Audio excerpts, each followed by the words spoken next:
Okay, well, what exactly are we going to be doing with the Uraraka video now? Let's see if I can get some ideas from the comments. Frog girl, yeah, okay. You should get your astronaut's license and go into space.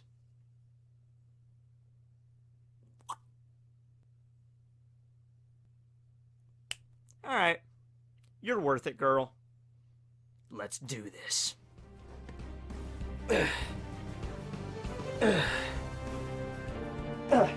18, 19, 20.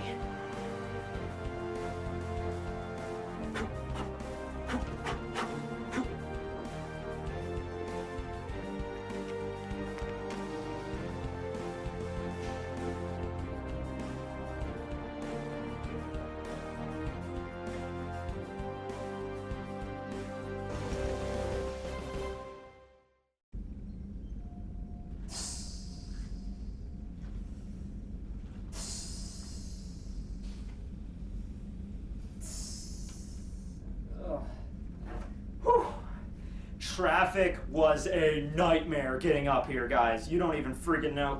But anyway, now we're holding stable right now, so I am actually going to go and start the discussion on Best Girl, because of course Ochaco's quirk is zero gravity, so you have to go into an environment with zero gravity in order to talk about her, okay? And you know what? I'm putting that on record right now. Anybody out there that's ever done a video regarding Ochaco and hasn't done it from a zero gravity environment, I'm not saying you have to go to space. There's other ways you can replicate a zero gravity environment. Just get on an airplane and go really high up, and then boom, you know, and it stabilizes and you're floating there for a little bit. There's other ways you can get this done. Don't be lazy. But yeah, I actually installed an exact replica of my review room over there because I am very committed to my craft. So I'm gonna leave her on autopilot, grab my muffin, and let's go and talk about Best Zero Gravity Floaty Smile Sweet Cheeks Girl. Yeah, let's do that. Okay.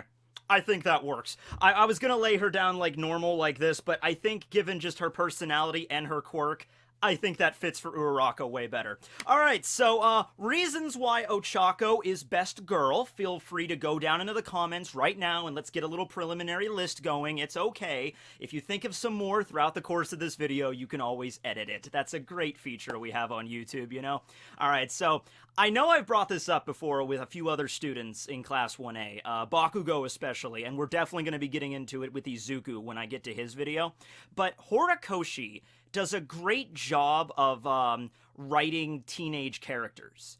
You know, like, he really does convince me that the main cast of My Hero Academia, you know, they're like 15, 16 years old. You know, they're going through puberty, they're ruled by their emotions, on top of having the noble goal of being heroes. They all want to be the same thing. It's just for different reasons, and the path to that goal might be a little bit shaky for some of them, like Bakugo. Bakugo, really smart kid, it's just that he's very much hot-headed, and if he wants to be a good hero, he has to get over that, or he has to learn to manage his anger.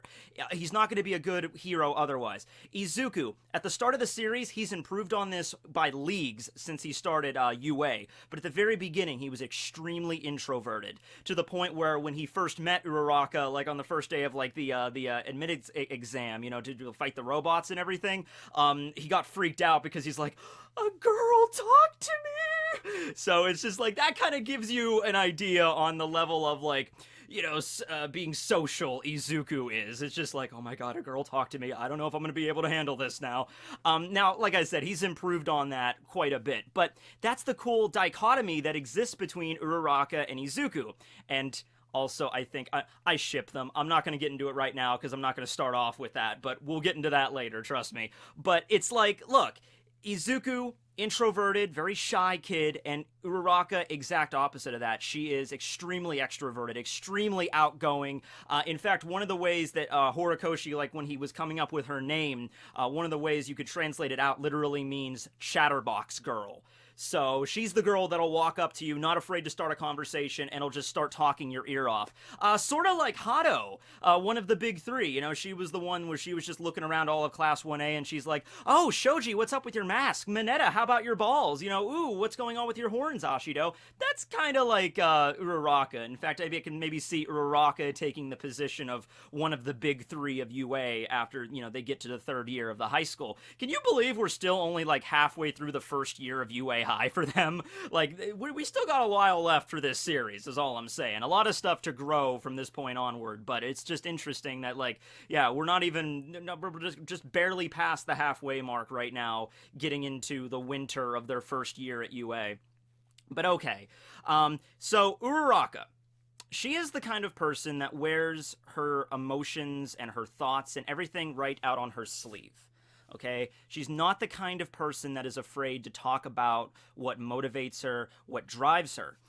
We know this because during the Sports Fest, when she was asked, you know, why do you want to be a hero? And I can imagine this is a topic of discussion for a lot of the students at Class 1A. It's sort of just like, oh, hey, where'd you grow up? Oh, hey, so why do you want to be a hero? You know, we're all here to have the same goal, but we all have different reasons for it. And this is something that kind of contrasts the ideology of Stain. So Stain had a big thing where he was like, you know, he deified All Might and heroes. And he's like, heroes have to follow a very strict kind of conduct in order for them to be true heroes in my eyes, okay? And Uraraka's reason for being a hero, it kind of shows that, yeah, she wants to be a hero to do good in the world, but there's other motivations behind it. In her case, it's money. Stain would definitely not approve of that. All right, glad Uraraka never encountered him, because if he ever found out, like, why do you want to be a hero? It was like, I want to get money. Now, she does have a good reason. It's not like she's like, I want to have all the money to be filthy rich. You know, that's not why she wants to be a hero, but the second that she says, one of the big reasons I wanted to be a hero is so I can get money, and then right at that point, Stain would be like, I've heard enough. You know, like, I've heard enough at that point. You're going down. So, yeah, but the reason, it shows, like, each student has a different reason for what they're doing, and some of them may be more noble than others. Like, I'm sure there's, like, a really dark backstory in one of the students of UA that we just haven't explored yet, like, my mom and my dad were killed by a villain. So I swore that day that I would be a true hero and save all of the other little boys and girls from villains. Kind of like Kota a little bit there. You know, the little kid during the training camp arc, his parents were killed by musculars. That's maybe that, but he didn't want to be a hero. He just kind of took the opposite side there. But I could see that, you know, Izuku and Bakugo want to be a hero because of All Might's influence. The reason that Ito wants to be a hero is to follow in his brother's footsteps, and because he comes from a hero family. So yeah, different strokes for different folks, so to speak. And you really shouldn't look down on Uraraka just because, you know, she's taking advantage of, like, the money aspect of being a hero. Because money's kind of an important thing. The reason she wants to get money is to help out her parents. Her parents run a business, and, you know, it's just like a small kind of, you know, mom and pop sort of thing, so times can get pretty rough. She's going to UA High. Now, I don't know, I'm not going to get into a big discussion on, like, I wonder what the interest rates are in the My Hero Academia universe when going to UA. I don't know if it's covered by, like, a scholarship or something, because you keep in mind, they're going there to be heroes, and the world of the My Hero Academia, especially right now, definitely needs more heroes with All Might's retirement. So I don't exactly know how much they're paying to go to this school, but they're in dormitories, and most colleges you go to, like the college I went to, really high tuition rate, even more so if you want to get a dormitory and live on campus. But I'm just saying, it might be stretching her parents' wallets a little bit for her to go to UA, and she just wants to kind of pay them back for all that, because ever since she was a little girl, by the way, Chibi Uraraka, so adorable, but when she was a little girl, she wanted to be a hero, and her parents, you know, maybe even though financially they couldn't support her as much as they would like, they're still very nurturing people, and they were like, you know what, Uraraka, you can be a great hero, you go and do it.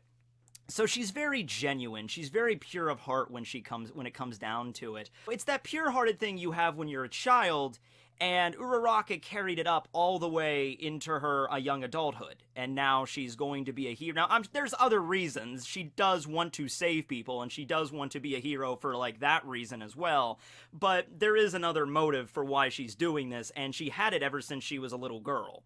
So, even throughout her formative years, she's like, no, I'm still dedicated to this, I'm still gonna be a hero, I'm gonna make life easier for my mom and dad, and that's why I'm doing this. And she says it right to Ida and Izuku. Now, granted, they're friends, so she has no reason to kind of keep it down. But once again, very extroverted, chatterbox girl, wears everything out on a sleeve. So she's basically kind of just like, yeah, this is why I'm being a hero. And I don't care if you have a problem with that, because this is what I'm doing, and I think it's the right thing. So that's a really good motivation for Uraraka there. I really see no problem with that. And also, just from also a monetary standpoint, once again, you need money to live. So, I mean, come on, being a hero for just that reason alone, I don't think that's necessarily a selfish thing.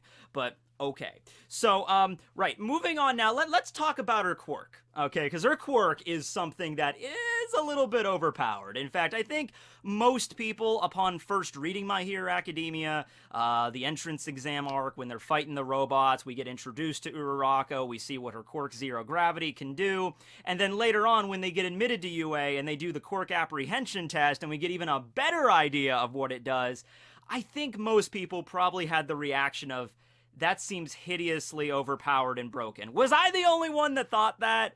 Because her quirk is Zero Gravity. Anything that she touches, she has these really cool little pads on the tips of her fingers, and whatever she touches with those pads loses its gravitational pull, and will literally just not float like in midair, not like this. Like, it literally loses its the effect of gravity, just escapes it, and it starts to float. Yes, Uraraka. They float up into the atmosphere. But they do! Because later on, during the quirk apprehension test, they were doing the, let's throw the ball, see how far it can go, and Aizawa has that little tracker hooked up to it, and when Uraraka's just kind of like, are we allowed to use our quirks? And Aizawa's like, yeah, go for it. I'm like, okay. Just like, I'll use one of Minetta's balls here, but like, okay. Whoop, and then it just goes infinity on the freaking cell phone, because it's just like, so did it escape orbit? What happened there? Seriously, we never found out. So there are limits to Zero Gravity. It's not like Uraraka can walk up to a skyscraper and touch it and the whole building just, like, that would have made the Chisake arc a lot easier. Like, Uraraka, we know that the 8 precepts are hiding in that building over there. She's like, okay. She pulls like a Tatsumaki out of One Punch Man and just, like, instead of fighting in the enemy's base, she just raises the whole damn thing out of the ground, And I think that would have taken Chisake and the other precepts off guard just a little bit, although that would have still been a cool, like, scene for a fight, like Chisake, like, what the hell? So that would have been cool. But no, there is a weight limit to this. Even so, the weight limit, it's like 3 tons. The weight limit is nothing to sneeze at, so even imposing the weight limit on her quirk, it still kind of seems overpowered. I'm like, oh, okay, so she could just walk up to, like, cars and just have them float, and giant boulders, and, like, as long as they're, like, around, I think it's like 2 to 3 tons she can float. I think anything beyond that she's not capable of, but hey, she trains with her quirk a little bit more, maybe she can increase that weight limit there, but still, 3 tons, man, that's pretty damn good that you could just turn weightless. And the answer to that is yes, she can do that.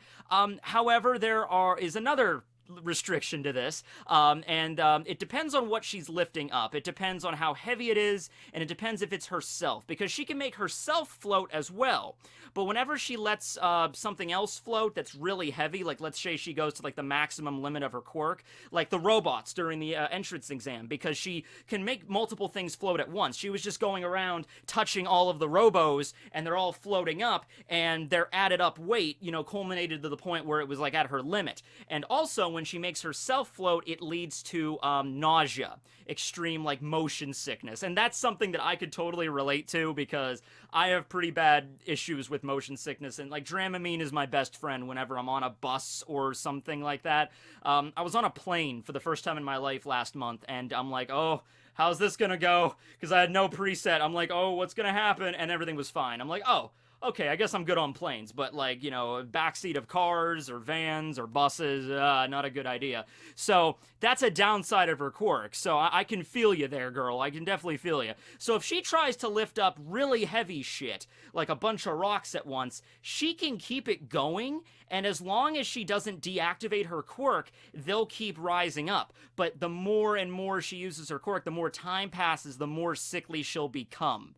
All right? So the way that she deactivates her quirk is whenever she touches something and it floats, she has to clasp her hands together. So basically when all the pads touch at once, that like sends out a signal to like restore gravity to all the things that she touched previously. And then the nausea goes away. So what she'll do, touch a bunch of robots, they're floating, and they keep going higher and higher and higher and higher, and she's like, release! And then they all fall down, and that's the problem, though, with the heavier something is that it's, you know, she has to touch things, and they have to rise up to a certain point, so when she drops them down, they'll actually get destroyed. Because she could touch the robot and then release it almost immediately, but all that's going to do is just like, whoop. She, you know, for the robots, she had to make sure they got up high enough so that when she released them, they would actually, you know, be damaged to the point where she would receive points from the entrance exam. I'm also assuming those robots, I mean, they looked pretty intimidating, sure, but am I the only one that thinks that those robots were rigged with certain, like crumple zones or, like, fracture points? So maybe they wanted to make it a little easier for them, so it's like, yeah, they have obvious weak points. Like, if you drop them from a great height, or if you just hit them really hard, they'll stop functioning just to make it easier, except for the 0 one, which is like that giant Gundam thing, you know. Aside from that one, which was I think built to be a serious threat, which made it all the more impressive when Izuku punched that freaking thing's lights out. But yeah, I think the lower level robots were built with like the idea that they're meant for training. Okay, so yeah, now whenever she lifts something up that's rather small, it doesn't affect her all that much, or really at all. So when she did the quirk apprehension with that ball seriously could have just kept going until it reached orbit. You know, and it didn't really affect her too much because it's pretty tiny. But whenever she lifts herself up, and Ochaco's not that, you know, she's pretty tiny, pretty petite kind of girl. So she doesn't really weigh that much. She definitely weighs less than 3 or 2 tons. I would assume so. But when she's lifting herself up, I think just because, like, her sense of equilibrium is disturbed, her sense of balance is all thrown out of whack because she no longer has a frame of reference because gravity no longer affects her. And I don't know if she can really freely control herself while she's making herself float. It's a lot of stuff to go on here, because when she makes herself float, she's got to deal with the nausea, but she also has to stay aware of how high she's floating, because she doesn't want to hurt herself. That's one of the reasons why her outfit, her costume, has those weird leg bracers thing. It kind of reminds me of Chell's like leg braces with Portal. You know, you can make those really long jumps in the game, and you can fall like 5 stories, but it's like, pff, you're good. So that's kind of like what Ochaco's legs are like. There's like springs and cushions in order to resist fall, but she still, I mean, if she falls from a high enough height, she's gonna get hurt, if not very seriously. So she's got to be cautious of that. So got to be careful with the nausea, got to be aware of how high you're floating, but also you got to be aware of where you're floating, because if all she's doing is just negating gravity, unless she had some propulsion system on her or some like little, like even like a fire extinguisher, go all Wall-E with it, you know, like something like that, it can jettison gas or something from her belt, or something that can eject her forward or backwards or something, because I don't think it's really been shown that she's proficient with it to the point where she can straight up fly around. Like, I'm going to make myself float now. Gravity away! Woo! You know, she can't do, like, stuff like that, like flying around like Superman or whatever. But she can float up pretty high, and her outfit is pretty much just suited to reduce the effects of nausea when she's using it on herself and really heavy objects. So, like, the wrist gauntlet things she has, the wristlets, they push down on pressure points. Her goggles or visor, not really goggles, but her visor has like a thing that like makes it easier to balance her equilibrium. They do make a pair of goggles that makes it way easier to like balance yourself, because the whole thing with motion sickness is like it's either if your body is perceiving movement that's not right in front of you, or if you're seeing movement that you're not feeling, that's when you get motion sick. So they make a pair of goggles that's supposed to like balance out your equilibrium. Something very similar, I think, went into the construction of Uraraka's mask, and her outfit looks really cool. There's some hero outfits that look a little strange, sure, but hers I really like. It's like a very sleek design. She actually came out and said she doesn't really like the skin tightness of it too much because it's very, very shapely. But I like the legs. I like her visor. I like the little, the little orb thing she's got. It's a very kind of astronaut-y alien sort of look, and I like that, like a spacesuit kind of deal. Obviously, that's what they're going for here. Fun fact, Uraraka and Bakugo's costumes were actually designed by the same company. They each have like one of those little circle things on them. That's like the designer's like signature or something. That was just something we found out about in like an extra little side chapter thing that Horikoshi releases. Also, we found out there that her favorite things are she likes the night sky. Makes sense. Space and all that. She likes tea. Her name basically translates out to bright, cheery, and that's the kind of person she is. She's got the rosy cheeks. She always goes walking around with that kind of very, I want to say sort of like doll-faced expression. But don't think that means that she's like, oh, I'm just really delicate. Please don't hurt me. Okay. So, there's a lot of tournament arcs in shonen manga. Right, it's sort of like, there's some that don't have any. Actually, Bleach never did. Bleach never had a single tournament arc. So there's a lot that have them, right? And you take a large cast of characters and you pair them up and you have them fight, and that's standard. So we had that with the Sports Festival. It was actually kind of weird, though, because the Sports Fest, when they were explaining it, they said, we have a different kind of finishing event at the Sports Fest every year. And they said, last year we fought with foam swords. This year we're getting into one-on-one brawls with each other. We're allowed to use our quirks. I'm like, okay, so one year you fight with foam swords, the next year you're in like a middle of I'm allowed to throw fireballs at you. I'm like, okay, it seems like you kind of got, no, I wanted to see the foam sword. I wanted to see Uraraka fight against Bakugo with the foam swords and see how that would have went. Alright, so like I said though, a lot of different tournament arcs, and whenever the author pairs up who's gonna fight, you can kind of feel like how comfortable they are with pairing up certain characters. Like, they're not going to pair up typically very weak characters with insanely strong characters unless there's a point, for the plot to progress. Like, I'm going to be using the Chunin exams from Naruto as an example here. Like, Hinata got teamed up to fight against Neji. We know there's a very clear power difference between the two, but there's a reason why Kishimoto put them up to fight each other, okay? There's a reason to further both Neji and Hinata's development and find out what's going on with the Hyuga and everything. It would have been very weird, for example, if Sakura got teamed up to fight Neji. Because at that point, Sakura and Neji really don't have any connection with each other at that point in the story, and it's just like Kishimoto's just like being mean to Sakura, like, oh man, she's gonna get destroyed, like for no reason. She is just gonna get her ass kicked. So, with the Sports Fest, we had Uraraka slated to fight against Bakugo in the first round, nonetheless. And that was something that was really a standout to me. Because, you have the other ones. I think it was like Ashido versus Aoyama. I'm like, alright, that's cool. But I think for a lot of people, you look at Uraraka versus Bakugo and you just like, oh, that poor girl. Oh, that's not good. And I think there were even people that went up to Uraraka and were like, hey, no one is going to think less of you if you throw this. No one is going to look at, like, even the people in the audience were like, oh, she's not going to fight him, seriously. They're not really going to fight, are they? They're going to do something about that, right? But Uraraka, she was clearly nervous. I mean, it's not like, once again, she's not very good at hiding her emotions in that regard. So, she tries to hide them. She tries to act like, no, I'm good, but she very clearly is extremely flustered here with this, And the first, when the announcements are made that she's fighting Bakugo, Bakugo is just kind of looking at them like, oh, it's that girl. In the background, Uraraka, she's wearing her cheerleading outfit because of, Mineta, and she's like, oh, God.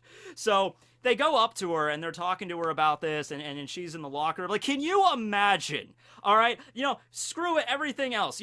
Forget gender, forget everything. Imagine you, yes, you, have the same quirk as Uraraka, okay? But you get put up against Bakugo. And you know what Bakugo is capable of. You know that Bakugo can literally just TNT an entire building like that. Imagine yourself sitting in the locker room 5 minutes before that fight starts. like it's a sports festival. It's not a real life or death battle you're going up against here, but it's Bakugo. You'd be sitting there like, oh my God, okay. Is there any way I can get out of this? No, I can't get out of this. I have to be a hero. I have to do this. I have to fight, but I really don't want to get hurt. This is not going to end well. But everybody's going to be watching, and my parents are going to be watching. Oh, man. We don't see Uraraka doing that. I think when we see her, she's she's nervous, she's shaking, but I can imagine when we didn't see her, she was pacing around the locker room like that, because, she could have went up to Midnight or Cementos or somebody, and she could have just been like, you know what, I withdraw from the sports fest. And, like I said, no one would have thought less of her for it, and Bakugo would have continued on. But no, they kept it rolling, and in fact, she even turned down advice from Izuku. Izuku even came up to her and said, hey, look, I have at least an idea, I have a plan, something that you might be able to do to take on Bakugo. And that was actually a really funny scene, too. Put Uraraka back up here. That was a really funny scene, too, when he's going over his notes, Izuku is, and he's like, oh, I have notes on your zero gravity, too. And then Uraraka's face goes like deadpan, super cartoony, expressive, like, he's keeping notes about my quirk? I don't know exactly what that expression is, if it's just kind of like, okay, Izuku, you're kind of creepy, or if it's like, oh, he's interested in me. I don't know what, that expression is, but it was hilarious, I'll tell you that much. But she even turns that down. She's like, you know what? I need to do, if I'm gonna do this, I'm gonna do it on my own. And she gives her all in that fight. She's been in other fights since then, but that is the quintessential Uraraka Uravity fight.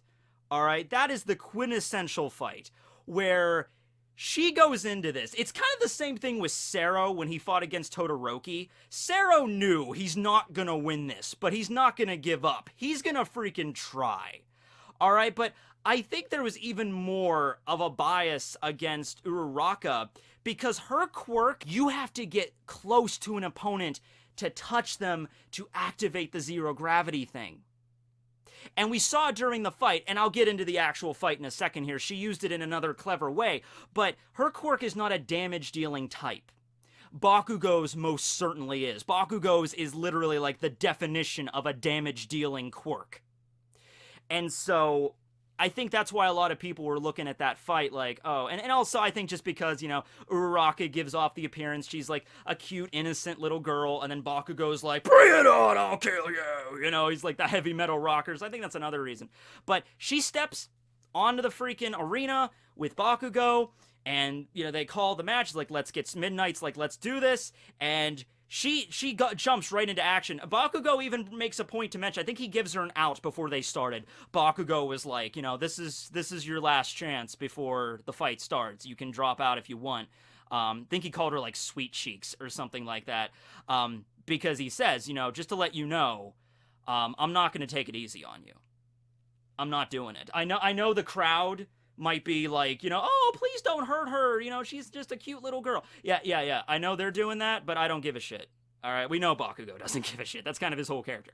But he's just like, I'm gonna fight you like an actual opponent, like we're supposed to in this, and you have one more out. You can leave if you want, but that's what we're doing. He doesn't say it so eloquently. He doesn't say it in so many words. He's just like, hey, sweet cheeks, this is your last chance to get out if you want, because I'm not gonna take it easy on you. But you know what? I love that. I really do, because it's like, I don't care what other people say. I'm trying to be a hero. You're trying to be a hero. Why should we take it easy on each other? I don't think that would be very genuine to both the position of hero and to All Might and all these people watching if I was just like, all right, I guess I'll go easy on you because, no. Let's do this. Let's go all out. So Uraraka gets messed up in this fight. I think everybody expected that to happen. But she tries to like just basically press on forward. She has a plan, and this plan involves because playing to Bakugo's weakness, whenever he launches an explosion, it's also going to leave debris. So Bakugo's going off with his explosion shit. Debris starts to gather in the fighting arena, and that's where the bonus comes from for Uraraka. It's not just getting close to Bakugo and touching him, because whenever she touches somebody and they lose gravity, they don't have a center anymore and they're just floating up, and it's like it's kind of hard to fight at that point. So I think a lot of people we're under the assumption like her goal is going to be to try to touch Bakugo. And if she can touch Bakugo at least once, then he's going to be floating up. Now, I still don't think that would be a guarantee victory for Uraraka, because going back to the whole propulsion thing, all Uraraka can do is just negate gravity, and so Bakugo's going to keep floating up. She can't control, like, how high, she can control when to drop him, but she can't control, like, to lock him in place or anything like that. He's just going to be freely floating. And Bakugo has his explosive quirk, so he's already used it like this before. He can literally use his explosions to change his directory. So I was like, oh, I'm floating, I have no gravity, alright, boom, boom, and then, like, using his and he's very quick thinking, and he's very intelligent, he's a freaking genius level, so I could totally see Bakugo in that situation using his explosions, those like thrusters, to like situate himself and land a hit on Uraraka, or at least land a hit on the battleground in the arena and knock her out or something like that. So I don't think it would have been a guaranteed victory even if she had managed to touch him, but that's not what she's going for at first, because she knows that's probably not going to happen. If I manage to get close enough to Bakugo in order to touch him, at that point he's already probably going to touch me and cause an explosion, or he could cause an explosion around him to knock me back. So she waits a little while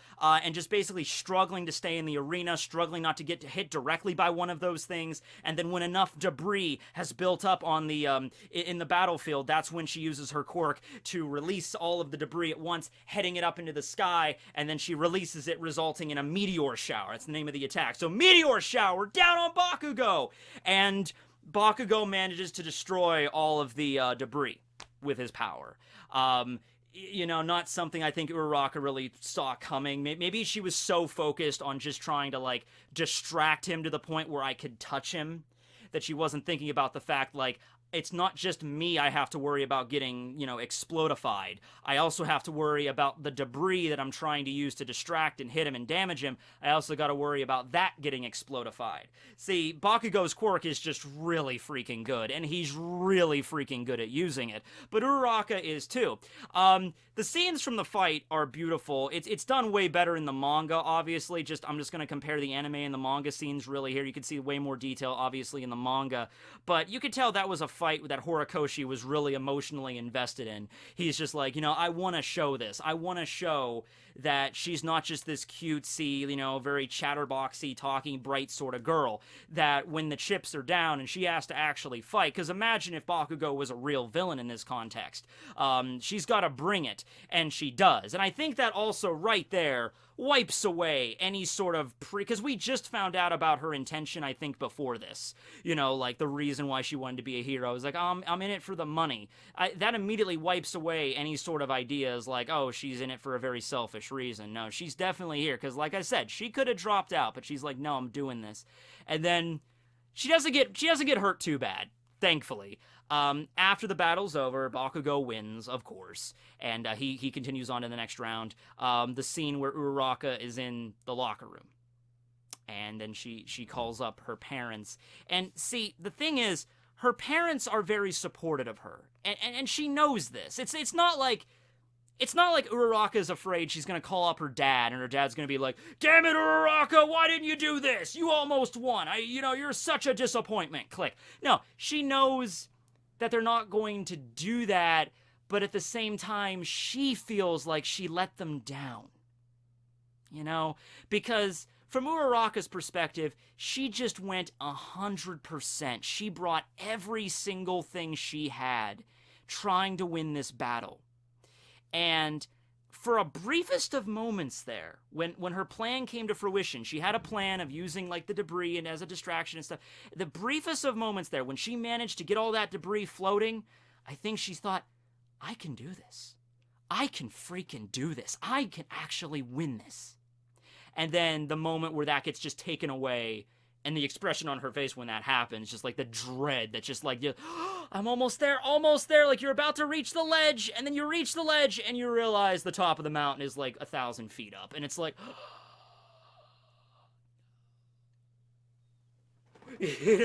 and so she was very just, I think she was in the moment where it's like, I might win this, and then I lost.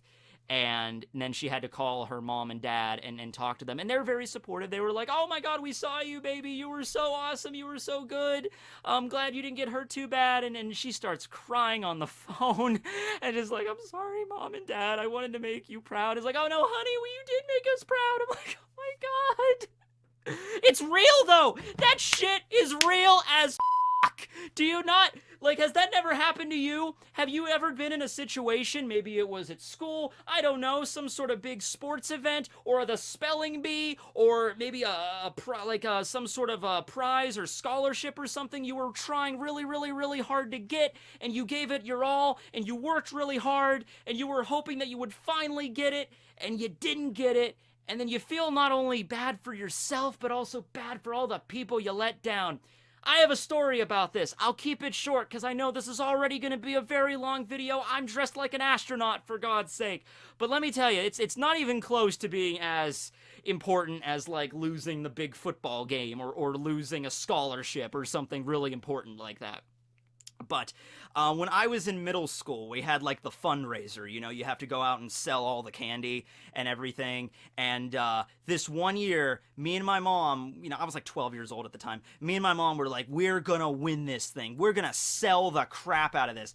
And me and my mom, for like the next 2 or 3 months, whatever the fundraiser was, we worked our asses off trying to sell as much stuff as possible, okay? Because I never really gave a lot of crap about this, something like that. I never really cared. But I'm like, this year, I'm gonna win. I'm gonna do this. And we went around and, I'm talking to the other students and like, how much did you sell? I'm like, we only sold like $80. We sold like 200. We sold over $1,100 worth of freaking candy. I know. So I'm like, I think we have a chance to win this. And so one day, I'm eating lunch. I'm in the cafeteria, talking to my friends. One of the teachers comes up and taps me on the shoulder. He's like, Matthew, can I talk to you for a second? And I'm like, yeah, sure. So we go off into the stairwell, and she's like, it's about the fundraiser. And I get really giddy. I get really excited, and I ask her point blank. I ask the teacher point blank. I'm like, did I win? And she's like, no, you placed second. And then I kind of just... Oh, he's like, but I wanted to tell you, you placed second. I still won something. I forget what I won. It was like a cash prize or something. But like the grand prize won a portable DVD player. Keep in mind, this was like 2005. Portable DVD player. That shit might as well have been a PlayStation 4 Spider-Man limited edition right out of the box. Okay? Yeah, I remember that. I remember just being like, did I win? No, you didn't. You won second. But anyway, the award ceremony is going to be next week, so what you're going to have to do... And I'm like, her voice is slowly fading as I'm just like, aw. And then I had to go home later that night, and I had to tell my mom, like, we didn't win. And so I was like, but you still won second place. I'm like, okay. That's the closest in my life that I got to that, but okay. So, yeah, I wasn't that really demotivated me. I didn't try to do anything else all throughout high school. I didn't try to, I didn't play a sport. I didn't enter any competitions. I really should have, thinking back on it, but I think that one experience kind of soured me on it. But anyway, yeah, that's moment, very real, very genuine way to portray your character, you know, to showcase she's very strong, you know, and she can do this. She has the potential to be a hero. And it was because of that at the Sports Fest and what she did that Gunhead, you know, the professional hero, sent in a recommendation so that she could go do her work studies there.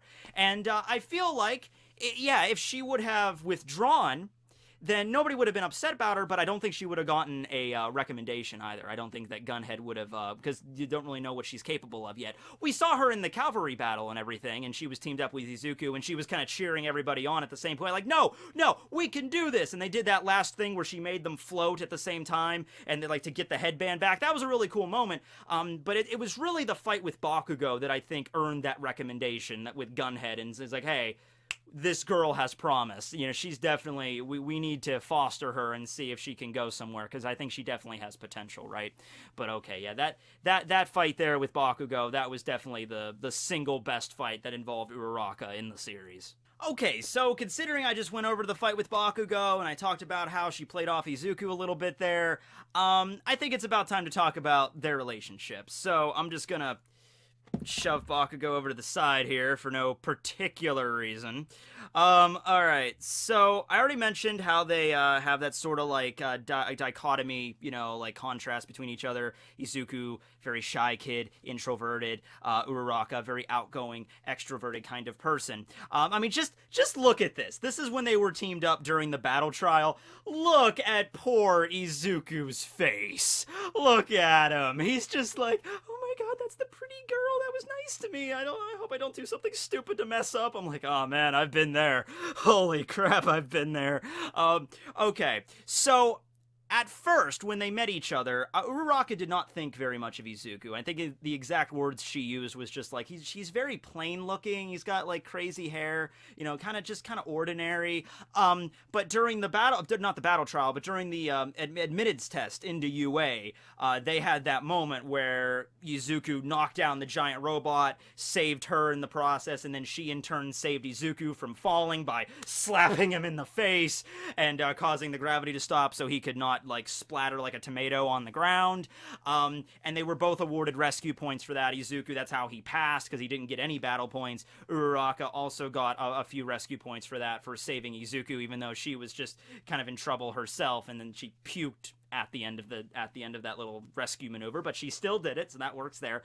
Her quirk, just a side note, her quirk is pretty suited to rescue, and her idol for being a hero is the hero 13, who specializes in rescues. So I can see that. I mean, she even did that during the provisional license exam, where she's like, oh, there's somebody trapped under there. Let's, you know, well, she first was just going to make it float, and it's like, that's not a good idea, because that might upset the rest of the structure, but it's like, let's secure a path first, but then she could pick up giant rubble and, like, rebar and cement and everything, and she could just, whoop, okay, whoop, and then that's how she could save people who are trapped under a building or something, or a car.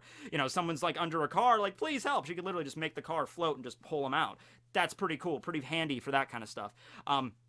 But anyway, yeah, so that was something we first met, like, okay, it's an interesting first meeting, alright? It's like, he made a hell of a first impression, you know what I mean? But it's not like a standard cliche where she's like, oh, my knight in shining armor saved me, I'm in love with him now. It doesn't work like that, okay? If anything, early on, she really commended Izuku and looked up to him for his, just his never give up kind of attitude, and the fact that he's very clearly behind all of the other members of the class, Uraraka included. During the Quirk apprehension test, he scored the lowest. So, but despite that, he never gave up, and he started to improve at a rapid rate. And I think Uraraka, and I think all of the students of the class kind of noticed that about Izuku. Maybe many of them might have looked at Izuku as just like, oh, well, we know where the weak link is. You know, maybe they didn't think, like, you know, talk smack about him or anything, but they were just like, yeah, yeah, he doesn't really know what he's doing. But then, as Izuku starts to improve at an alarming rate, and they of course, they don't know anything about One for All or anything. They don't know how that operates, but they start seeing him improving. They're like, oh shit, we gotta we gotta stay on our toes here because that weak link is starting to rise up through the ranks there. So I think Uraraka started to really, have an admiring kind of love for Izuku in that kind of light. But as time passed, I think she started to realize that she did have romantic feelings for him. And this is something that's very complicated for Uraraka. One, because I don't believe she's ever had like a romantic interest up till that point. It seems to imply she's never had one. And number two, like I said, she's used to wearing her emotions on her sleeve. So she's not very good at hiding this, especially when they were in the end of semester exam. I always mess that up. End of semester exam, and she's paired up with Aoyama, and 13's about to suck him up in the hole. And Aoyama is just like, by the way, do you have a crush on Izuku? And Uraraka, she can't repress it. She can't control it. It's like she's so used to just being so outgoing that the second that he brings that up, she's just like, and then her face just goes flush red, and she's like, no, I don't! So it's funny, because it's just like, she can't help it, which also, like, because Izuku is completely oblivious to this, by the way. He's completely oblivious. I'm like, oh, okay, Izuku, come on. She might as well be sending up flares at this point. Like, every time it gets brought up, you could tell that she just kind of digs you. But it's not an easy thing to deal with for her. It's not as simple as just, I'm in love with Izuku. Because I think this is something that a lot of other shonen manga do in a very just cliche one-note way. Like, he's my love interest. My entire goal now is going to be to try to get him to fall in love with me. It's complicated for Uraraka, especially during the provisional license exam we saw this, where she started to realize that her feelings for Izuku are messing up her performance in the actual, test. Sort of like how teenagers with all their emotions and, hormones and everything could distract them and mess them up when they're trying to do something really important. Because that never happens. Yes, it does. A lot. Of course it happens. And so she realizes this, and she's like, she makes the decision to try to like hold her feelings down, hold them back, and just be like, I need to focus. I need to get my head in the game here. Okay? And that's not really something she had too much. I don't think she had so much of a love interest in Izuku at the time of the sports fest. But as time went on, she did, and now she's to the point where she really does, and she decided to hold those feelings back so she can be a proper hero and she can train and she doesn't get distracted. Now, that could be a good thing in the sense of, she's going to be a hero. She's going to focus on what she needs to do for her job, for her career. Her aspiring career, I guess I should say, also be seen as a bad thing because it is never a good idea to repress your feelings or your emotions, especially if they're really strong. If you have really strong emotions for something and you decide just to sweep those under the rug and not pay them any mind and just kind of get your head in the game, it might work in the short term, but in the long term, that's not a good thing. That's not healthy. All right, so I'm kind of worried for her in a little bit that might come back to bite her. Like if she decides to just ignore it for so long, it might come out in a really, negative way, in like an outburst or something. Or she just might be like in a moment where she's with you, like, cause their match is coming up in the Class B thing. They're in the 5th round. It's going to be Uraraka and Izuku and Mineta and Aoyama, maybe? I think no, not Aoyama. Aoyama was in block 2. I forget who the other student, maybe Ashido or somebody. But yeah, they're going to be in the same block together, and it's the first time that Izuku and Uraraka have been teamed up for a while now. I think since the Sports Fest. They were part of the same group for the Chisake arc, for the internship. We're going to go raid the hideout, but they weren't part of the same group. Uraraka's group stayed outside, and then Izuku's went inside, and they met up later, but it wasn't like Uraraka and Izuku were storming through Chisake's compound, okay? It wasn't like they were like teaming up and do it all together. So yeah, so I'm interested in seeing where this is going to go. where she might just try to like pretend like there's nothing going on there between them. There's no thing. It's fine, Izuku. It's fine. Let's just keep our head in the game here. But it might result in her getting distracted or something. Because if she sees this happened in the Chisake arc when Night Eye mentioned, oh, they're going up there to kill Izuku. That's what they're trying to do. And Uraraka tried to go help him, but she couldn't. She collapsed, and she's just like, I can't move, but I have to say, I could see something like that where they're in the middle of the fight between Class B, and remember they're going up against like Monoma and freaking Shinso. So yeah, they're going to have a tough fight. And I could totally see a moment where Izuku might try to do something and he might get in trouble. Like, they might have a plan, like, all right, Mineta, you go and do this. Uraraka, you stay back and do this. I'm going to go do this and distract them or cover their, get them, pay attention to me. And I'm going to go do something really reckless. And it looks like Izuku's going to get hurt or something. And then Uraraka jumps out, abandons her position to try to save Izuku. And that messes the whole thing up. And they end up failing the exam. And then Uraraka has to be like, oh my god, why did I do that? Why did I do that? Why did I do that? And Izuku's like, why did you leave? I would have been fine. He's like, I don't know. So I think it's best. They need to talk about this. They need to sit down and they need to talk about this. Gonna be kind of difficult because Izuku is kind of oblivious to the whole thing right now. Maybe like Sero or Kaminari or Mineta went up to him like, dude, she totally digs you. And Izuku's like, nah, no way. But I could see something like that happening. I could see something going really bad between both of them during their match between Class 1B, and then they fail it. And then later that night, I don't know, Uraraka or Izuku's hanging outside the dorm, sitting on a bench like, oh, what did we do? And then she sits down next to him and just like, oh, hi, we need to have a talk about something. And Izuku's like, what?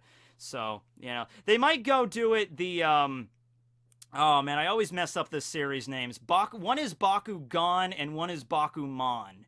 One is about spinning tops. Wait, no, that's Beyblade. I forget. The manga one. You know which series I'm talking about. It's by the same, it's Obata and Obasan, the ones that did Death Note. They also did that next series. I think it was Bakuman with the drawing the manga. Okay, you know which one I'm talking about. All right.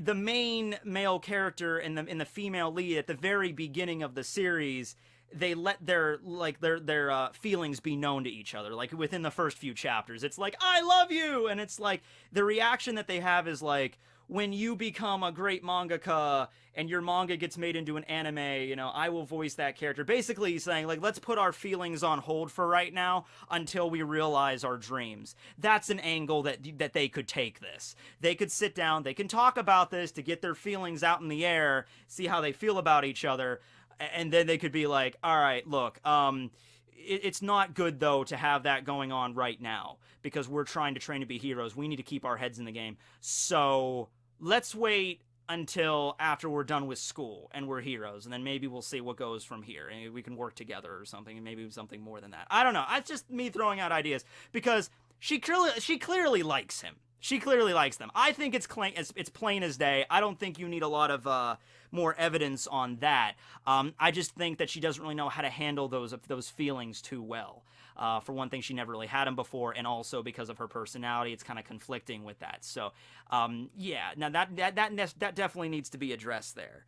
Right. Now, there's other people that seem to think that Bakugo and Uraraka are, like, just meant for each other.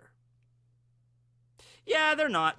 That wasn't a very fair argument, but, that's just my personal feelings. No, seriously, though, I haven't put a lot of thought into it. I just haven't, because that's, Izuku and Uraraka, I just think they're so adorable together, so that's why I do it. But hey, if you have a position for Uraraka and Bakugo, leave it in the comment below. I would love to hear other perspectives on this. All right, I'm not just going to immediately be like, no, you're wrong, Beep. It's something I ever really have no interest in, so I didn't do any research for it here. But seriously, yeah, let me know. Okay, but aside from that, I think I covered most of the major moments throughout the series, because I usually go, let's just go arc by arc here, but I covered when she was first introduced, the battle trial. Yeah, let's go a little bit more into the battle trial there, because that was a good scene. Most of the spotlight there got taken up with Bakugo and Izuku, their first fight, so, we focused on that mainly. But you also had some really cool scenes with Uraraka and Ida, especially the comet rocket, bat or whatever she did. So she has a giant pillar, a concrete pillar that gets knocked down, and she uses her zero gravity quirk to pick this thing up like it was made out of freaking cray paper, and then she can use it. But it's still a cement block. It still has it still has that mass. It's weightless. So she can use it to like smack a bunch of debris into Ida's direction. That was a pretty cool attack. And you figure she could do that with anything. She could be in the middle of a fight with a villain. Maybe they're attacking a jewelry store this time and not a bank. There's other places that villains attack, Matt. They don't always go after banks. But yeah, the villains are attacking a grocery store. Like, what are we going to do? They got into a getaway car. They're getting away. Uraraka could literally just, with one hand, pick up a car and just like swish it over, and then they just slam into it in the getaway car, and then boom, done. She could totally do that. Just like, whip. Easy peasy, lemon squeezy. So yeah, I think more of just her quirk's natural ability comes less from the floating mechanic. I mean, the floating mechanic is cool. That's a floating muffin right there. But just the fact that anything she touches, it becomes weightless, loses gravity, that just gives a whole new range of weapons that she could use. Like, it depends on if stuff is, like, bolted to the ground. Like, if she went up to, like, a street lamp or something, she could make it weightless, but it's still bolted, so probably wouldn't be able to use that. But anything that's just floating... A manhole cover! Imagine that! Imagine she's running down the street after a villain, and then there's a manhole cover right here. She could literally just tap it and just... Whoosh. You know how heavy those damn things are? She could just whip that sucker like a frisbee. That would be so cool, So it's really something that takes advantage of an urban environment, I would say, more than an outdoor kind of environment. Like, if she was amidst, like, the wildlife, like the trees or anything, I mean, that might be a little bit more difficult. There's rocks that she could use as weapons. But I think in the urban environment, like, anything, like a mailbox, the manhole cover, a vehicle, anything that she could use to, throw at a villain or stop them from getting away or deter them from getting away. Like, villains are like, let's get out of here. She whips a freaking manhole cover at them, release, and it just right in front of them. And they're like, oh shit, So yeah, a lot of things she could do with that there. So at the end, though, they did win. Izuku and Uraraka did end up winning there, the tag team battle trial thing, and they captured the missile. And that scene right there where Uraraka jumps on the missile like, I caught the missile, we win. That's kind of become a meme, and some people have taken it a little bit more of a dirty way, but I think for the most part it's a cute scene there, of just drawing Uraraka. Horikoshi came out and said, I have a lot of plans for her. She's the female lead, basically, so I have a lot of stuff planned in, like, funny scenes I'm gonna draw her in. A lot of the extra stuff, like when she's wearing her casual wear, or when she's sitting at her home, like, tempering her mind, body, and spirits because of, like, the lack of heat, turn the AC off and temper your soul. Is Uraraka training to become Saitama? You start to think, like, whipping freaking manhole covers around super strong, I can lift up anything, I'm training in the heat. Is Uraraka trying to become, one float girl? I don't know. Anyway, so that was the battle trial. Sports Fest, I went into detail with that. She did her internship with Gunhead.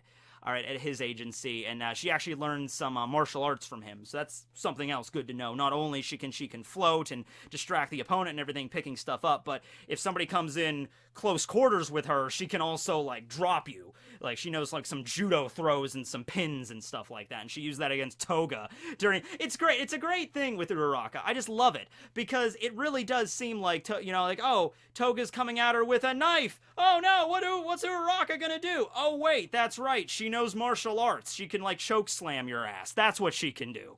All right, so more than meets the eye with her, most definitely. The training camp arc, like I just said, it's with Toga, is their interaction. That's where Toga gets a sample of Uraraka's blood, and then that's what she uses later on during the provisional license exam to disguise herself as Ochaco. But aside from that, I don't think there was really many, like, things in that arc that focused on her in particular. There was the scene when Shoji and Tokoyami and Todoroki and Bakugo and Uraraka and Izuku, they all team up to kind of get Bakugo back from Mr. Compress. And so she, like, rips off her jacket and, like, uses, like, a piece of wood and, like, as a splint for Izuku's arms, and just like, all right, are we ready to go? And, like, we're ready to go. Make us float and then release us, and we're gonna land right on that son of a bitch. And like, all right, let's do this. So that was a pretty cool team up there. She did not participate in the rescue of Bakugo, though, at Kamino. She wasn't there for that. And I don't think, and then the provisional license exam, and that was pretty much it after that. The provisional license exam, I already kind of talked about that there. She trained so she could be better at using her quirk without getting nauseous. I don't think she learned any crazy new move at that point there, but that's the moment where she started to realize her feelings for Izuku were really starting to encumber her activities as a hero, and she needed to, push those down so she can keep her eyes on the prize. She passed. She got her provisional license there. She was faked out by Kami, pretending to be her. That messed with Izuku a little bit there, and it also messed with Ochaco. That's another thing that's pretty obvious why she has a crush on Izuku, because whenever Kami was, like, flirty with Izuku and, like, naked, she was getting kind of, flustered about that. Hatsumi is a big one, when Hatsumi is, like, shoving her boobs right in Izuku's face. I feel like I should give context to that scene, but I won't. Shoving her boobs right into Izuku's face, and Ochako's off to the side like, get your hands off him, but okay. Okay, yeah, so she's very clearly, flustered around that kind of stuff. A little bit of jealousy there. I think it's very clear. It's teenage girl crush. What are you gonna do? It's puppy dog love. So anyway, I think that's pretty much everything after that. During the Chisake arc, she was more support. She was teamed up a lot with Tsuyu there. In fact, I think when she was doing the work-study thing with the dragon hero, Ryokyuku or something, they had a combination attack. So it was, they make her and then Tsuyu float, and then she uses the quirk, to take all of the rubble that Tsuyu takes with her tongue, flings it at the enemy. So they called them Meteor Fratovskis or something. And it's basically just like, I'm throwing a bunch of rubble at you really fast, to basically kind of move. By the way, Tsuyu and Uraraka's hero names are my two favorite hero names. Maybe Tsukuyomi is also a really good one because of Ochaco Yami's, but Froppy and Uravity. Those are also really clever, names for heroes. They're much better than just Sugar Man, Tail Man, Deku, So, yeah, that's a pretty cool thing there for them. During the Sports Fest, I think she was a dancer in that, but didn't really do anything beyond that there. And then that brings us up to the current arc right now, where she's participating in the Class 1B fights, so we're going to be coming up to that soon. And I know that some people have actually come to me and said, well, Matt, we're finally getting to see what all the different students can do again in one-on-one fights. So, like, we're going to find out new stuff that they can do now. Are you going to talk about that later? Because you're doing all the discussion videos. I'm just doing these discussion videos now to basically lay the groundwork, get everything out about each of these students, just to, like, lay a basic precedent. And also, I think it's very helpful for people that are just getting into My Hero Academia, like, because I really wish that when I started reading this series, I could have watched a video on Coda or something, to explain what the hell's going on with this character. But it was really a lesser-known character nobody really cared about. So I'm really laying the groundwork for this. I mean, they have spoilers in them, so what can you do? But later on in the series, if anything really big happens to any of these characters, if they learn a new move that's really cool, or some big development happens with them, yeah, I will definitely talk about that in the future there. And it shouldn't be any surprise that Uraraka ranks pretty high on my list. In fact, I think I said that she was best girl, but I think I ranked Tsuyu higher than her. I think I ranked Tsuyu at number 4, didn't I? I rank Uraraka at number 5, the same position as she is in class. I feel like, though, because I made that list a while ago. I made that list, like, several months ago when I first started doing this, and it wasn't until you start doing research on all these characters, and it's just, like, starting to really realize every single thing that they've done, and the emotion behind that, and it's like, oh, maybe I should change that around. But I did put her as number 5 on the list, so I'll just stay with that right now, but I might have to reorder that later on. Okay then, so I think I covered everything I wanted to about Uraraka. I might have very well forgotten some stuff. you know, in terms of her relationship with, like, Suyu and the other members, like the other girls of Class 1A, she's very likable. She's not the kind of person that you really would despise or anything like that. You know, sometimes it gets her in trouble, I would imagine, because she's like a chatterbox and she just kind of blurts stuff out sometimes and she can't hide her real feelings. So, like the scene when they were all hanging out in the dorms in the common area with all the girls and they found out, like, oh, you like somebody, don't you? And it takes them, like, less than 0.2 seconds to figure out she has a crush on Izuku. Because she literally starts floating away. She's so embarrassed. I thought that was really adorable. So she really gets along well with everybody there. I don't really think there's nothing else to mention with that being the case. But I love her to death, and this fight coming up with Izuku and Uraraka, I hope it, you know, furthers their relationship either one way or the other. It does something with that. They have to. They have to do something with that at some point, sooner or later. So, with that all being said, we finally arrived to the Dungeon Dice Monsters point of the video. 3d20s, only one winner. Actually, there's 3 left. We have Izuku, we have Kirishima, and we have Ida. Now, I personally am really hoping that Izuku is the last one, because, number one, that would be hilarious, because it's his hero name, like Deku, good for nothing, he was the bottom of the class at the start of the series, he's at the bottom of the discussion video list. And also, just from a practical standpoint, like, save the best for last. Izuku is the main character of the damn series. I have a whole cosplay ready for him, guys, by the way. I have his jacket, I have that little bracer thing he keeps on his neck. I went to a freaking hair salon and I bought green hair dye. No, we're doing this, you know, like, we're doing this when we get Izuku's. I'm all ready for it right now. I could do it. But I think just for the sake of, you know, it would be very poetic if Izuku was at the end. Okay, so with that being said, let's roll these dice. Remember, Ida is number 4, and Kirishima is number 8, and Izuku is number 18. So it's 4, 8, and 18. Those are the 3 numbers we're looking for. I have a feeling we're going to have to roll these more than once. Go! 15, 20, 19. We did all of those before. 15 was Todoroki, 20 was Momo, 19 was Mineta. Roll them again! 8. Okay, 8. So Kirishima will be next. All right, good. That's good. All right. It's maintaining it. So it's going to be either Ida Izuku or Izuku Ida. Either way, it's great. They're both main characters. They have a lot of stuff to talk about. Kirishima does as well. The Kirishima video is going to be very, probably long as well. And also, it's a good thing I'm doing Kirishima next, because I can also include Ashido's little part in that. Because Ashido and Kirishima went to the same middle school, and when I did Ashido's video, I completely blanked on that. I completely forgot about that chapter. And I can include that now in the final draft. So, yeah, thank you guys for watching. This video was a lot of work, but a lot of fun to put together. I filmed a bunch more stuff with, like, astronaut teching, so I'll throw that in the end there, because I did so much, I couldn't include it all in the intro. But this was a lot of fun, and I'll be lying to you if I said I've never wanted to be an astronaut. I mean, I love space. I mean, I did not buy these for the sake of this video. I've had these books for a while now.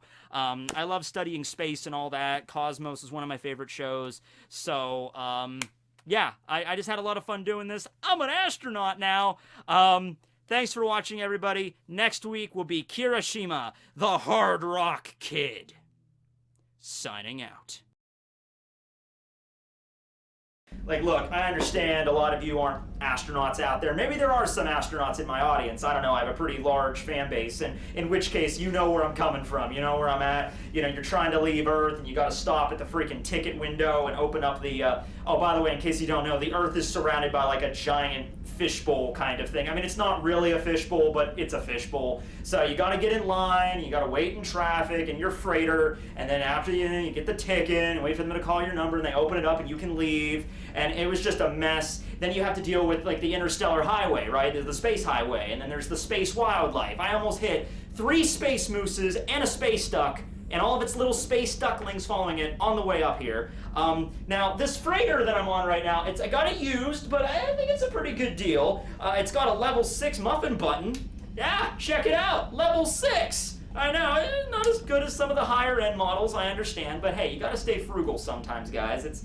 it's hard out there. But anyway, we are basically going to be enterprising it up for the most part, just kind of journeying the stars and stopping wherever a 22 to 30 minute long adventure will take us. But, you know, I think we're stable right now. Traveling. I might want to go get a space slushy later. I am kind of craving one of those things, and you know, you don't get out in space very often. The one on Saturn is pretty good, the space gas station. You know, we all know the one we're talking about, the good one. Yeah. There's a tiny one on Pluto. It's also pretty good. Stay away from the one on Mars, though. Holy crap! The freaking space sharks held up that place last week. It's nuts. Oh, I guess I should clarify. The space, not literal sharks in space. That would be stupid. You don't have marine life in space. Except for that space dolphin thing, but that doesn't really count. But yeah, the space sharks are just a group of like a street gang that just happens to hang out in Jupiter. I don't know what it's, no, Mars, sorry, it's messed up here. But anyway, no, we're holding stable right now, so I am actually going to go and start the discussion on Best Girl, because of course Ochaco's quirk is zero gravity, so you have to go into an environment with zero gravity in order to talk about her, okay? And you know what? I'm putting that on record right now. Anybody out there that's ever done a video regarding Ochaco and hasn't done it from a zero gravity environment, I'm not saying you have to go to space. There's other ways you can replicate a zero gravity environment. Just get on an airplane and go really high up, and then boom, you know, and it stabilizes and you're floating there for a little bit. There's other ways you can get this done. Don't be lazy. But yeah, I actually installed an exact replica of my review room over there because I am very committed to my craft. So I'm going to leave her on autopilot, grab my muffin, and let's go and talk about Best Zero Gravity Floaty Smile Sweet Cheeks Girl. Yeah, let's do that.